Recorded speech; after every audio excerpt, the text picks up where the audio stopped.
মায়েরা মিথ্যে কথা বলে। ছোটবেলায় যখন খেতে চাইতাম না, তখন মা বলতো ছেলে ধরারা দুষ্টু ছেলেদের ঝুড়িতে ভরে নিয়ে যায়। তারপর সবার খাওয়ার শেষে মার জন্য রাখা শেষ মিষ্টিটার দিকে যখন তাকাতাম,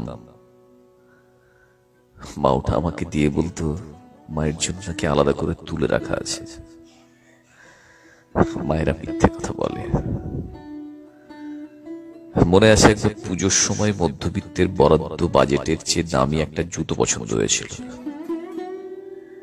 মুখে বলিনি, কিন্তু মা ঠিক বুঝেছিল। বাবার হাতে জুতোটা দিয়ে বলেছিল নিজের জন্য নাকি কিছুই পছন্দ হয়নি। আমি কিন্তু বুঝেছিলাম মায়েরা সত্যি মিথ্যা কথা বলে।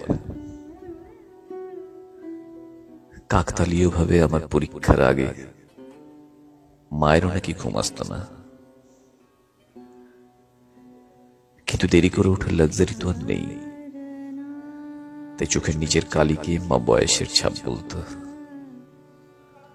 হয়তো মায়েরা সত্যি মিথ্যা কথা বলে। দিনের শেষে যখন অন্ধকার সিঁড়ির ওপরে দৌড়ে পেরোই, মা বলতো ভয় নেই, অন্ধকার শেষে মা দাঁড়িয়ে আছে। মায়েরা শুধু অপেক্ষায় থাকে, মায়েরা ঘুমোয় না। হয়তো মায়েরাই সবচেয়ে বেশি মিথ্যে কথা বলে।